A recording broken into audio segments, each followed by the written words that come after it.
Selamat pagi saudara dimanapun Anda berada, senang sekali Klik Indonesia Pagi kembali hadir menjumpai Anda selama 1 jam ke depan. Kali ini bersama saya Andin Wijaya. Dan saya Anggi DJ, saudara sejumlah informasi akan segera hadir untuk menemani pagi Anda. Kita simak inilah 2 cuplikan Klik Indonesia Pagi selengkapnya. Kita awali informasi pertama saudara. Komisi Pemberantasan Korupsi telah menetapkan 3 orang sebagai tersangka kasus dugaan korupsi di Kementerian Tenaga Kerja terkait pengadaan Sistem Proteksi Tenaga Kerja Indonesia atau TKI. Komisi Pemberantasan Korupsi KPK kembali menetapkan mantan Direktur Utama Badan Usaha Milik Negara PT Amarta Karya, Catur Prabowo sebagai tersangka. Kali ini Catur ditetapkan sebagai tersangka tindak pidana pencucian uang di PT Amarta Karya. Dewan Pengawas kembali menggelar sidang dugaan pelanggaran etik yang menjerat Wakil Ketua Komisi Pemberantasan Korupsi Johanis Tanak. Sidang etik kali ini beragendakan menyampaikan pembelaan Johanis Tanak di hadapan Dewan Pengawas KPK. Hakim Pengadilan Tipikor pada Pengadilan Negeri Jakarta Pusat memperingatkan saksi dalam kasus dugaan suap dan gratifikasi dengan terdakwa Gubernur Nonaktif Papua Lukas NMB untuk berkata jujur. Hakim menilai kesaksian para saksi yang hadir dalam persidangan 21 Agustus 2023 tidak jujur.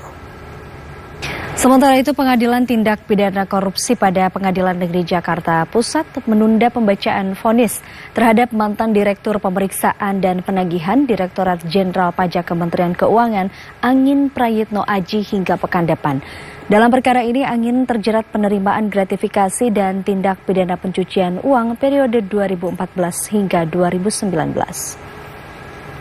Komisi Pemberantasan Korupsi KPK melakukan penjadwalan ulang untuk pemeriksaan terhadap 2 saksi kasus dugaan penerimaan gratifikasi dan tindak pidana pencucian uang yang menjerat mantan Kepala Bea Cukai Makassar, Andi Pramono.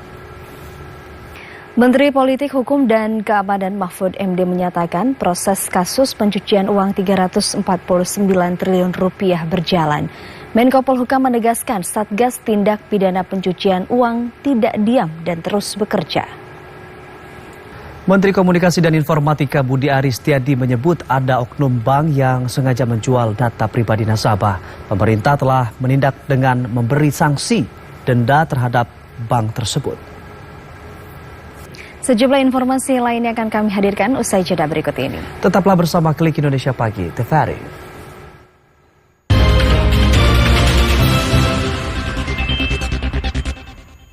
Anda kembali bersama Klik Indonesia Pagi, TVRI. Kita lanjutkan ke informasi berikutnya, saudara. Pada kunjungan kerja ke Kenya, Presiden Joko Widodo mendorong agar kemitraan antara negara-negara berkembang terus diperkuat menjadi lebih kokoh.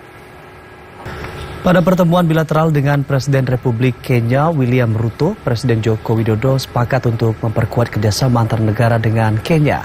Terlebih Indonesia memiliki kedekatan sejarah dengan Kenya sejak konferensi Asia Afrika. Sementara itu, Presiden Joko Widodo mendorong investasi antara PT Pertamina dengan Geothermal Development Company dan Guma Group senilai 1,5 miliar dolar Amerika atau hampir 23 triliun rupiah segera terrealisasi. Kepala negara menginginkan Indonesia meningkatkan investasi di Kenya, khususnya di sektor energi. Presiden Joko Widodo mengajak seluruh negara anggota Perhimpunan Bangsa-Bangsa Asia Tenggara ASEAN untuk berkolaborasi dalam mengatasi kejahatan transnasional atau kejahatan lintas negara. Negara-negara ASEAN dinilai perlu memanfaatkan teknologi serta meningkatkan kapasitas dan profesionalitas aparat. Sementara itu, penyelenggaraan ASEAN Ministerial Meeting on Transnational Crime di Labuan Bajo, Manggarai Barat, Nusa Tenggara Timur membawa dampak positif secara ekonomi bagi masyarakat lokal. Dalam pertemuan ke-55 Menteri Ekonomi ASEAN di Kota Semarang, Jawa Tengah, Menteri Perdagangan Republik Indonesia Zulkifli Hasan berhasil menyelesaikan 5 dari 7 prioritas ekonomi ASEAN. Menteri Perdagangan Zulkifli Hasan ketertarikannya mengunjungi Vietnam dengan mengajak para pelaku usaha Indonesia. Hal ini diungkapkan Mendak saat pertemuan bilateral dengan Menperindak Vietnam Nguyen Hong Dien di sela pertemuan ke-55 para menteri bidang ekonomi ASEAN di Semarang, Jawa Tengah.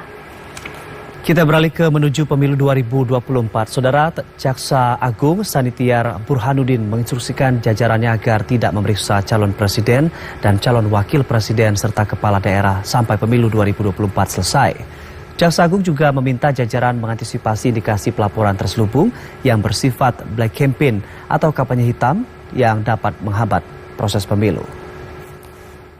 Menteri Koordinator Bidang Politik, Hukum, dan Keamanan Mahfud MD menanggapi memorandum terbaru Jaksa Agung Sanitiar Burhanuddin. Menko Polhukam menilai instruksi Jaksa Agung itu untuk menghindari kriminalisasi terhadap kandidat.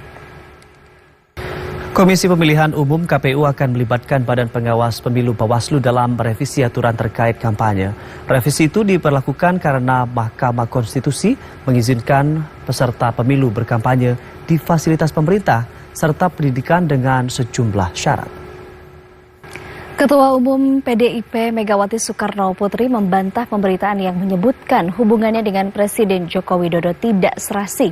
Megawati bahkan menyindir warganet yang sering membuli atau merundung dirinya dengan sebutan petugas partai kepada Joko Widodo. Kita beralih ke sorotan lain. Saudara Menko Polhukam Mahfud MD menyatakan polisi tidak perlu mempersoalkan konstitusi benar atau salah. Menko Polhukam menilai hal tersebut merupakan urusan akademisi, Majelis Permusyawaratan Rakyat atau MPR dan partai politik. Ketua Dewan Pengarah BPIP yang juga Presiden kelima Republik Indonesia Megawati Soekarno Putri mengaku sedih dengan adanya kasus pembunuhan Brigadir Nofriansyah Yosua Huta Barat oleh terpidana Verdi Sambo yang merupakan anggota polisi. Kesedihan Megawati bertambah dengan adanya pengurangan masa hukuman para terpidana oleh Mahkamah Agung. Lembaga Penyiaran Publik Televisi Republik Indonesia akan memasuki usia 61 tahun pada 24 Agustus mendatang. Sebagai stasiun televisi tertua di tanah air, banyak program TV yang masih melekat di hati masyarakat, mulai dari siaran berita hingga hiburan. Lalu seperti apa harapan masyarakat untuk TVRI? Dan berikut kami hadirkan selengkapnya. Saudara, Kedutaan Besar Republik Indonesia KBRI Rabat Maroko memeriahkan HUT ke-78 RI dengan berbagai perlombaan dan pertandingan. Kegiatan tersebut menjadi obat penawar rindu para warga negara Indonesia di Maroko. Terlebih, pada perayaan tersebut turut dihidangkan sejumlah kuliner khas Indonesia. Saudara, objek wisata Greenhouse Lezeta memiliki ratusan koleksi barang antik dari berbagai daerah di Indonesia. Barang antik tersebut dikumpulkan dari berbagai daerah di Indonesia, bahkan juga dari luar negeri yang saat ini masih terawat dengan baik. Dan informasi tadi sekaligus menutup perjumpaan kita di Klik Indonesia pagi kali ini. Akhirnya saya Andi Nujaya. Ya, dan saya Anggi DJ beserta kerabat kerja yang bertugas mengucapkan terima kasih atas kebersamaan Anda. Selamat menjalankan aktivitas, selamat pagi dan sampai jumpa.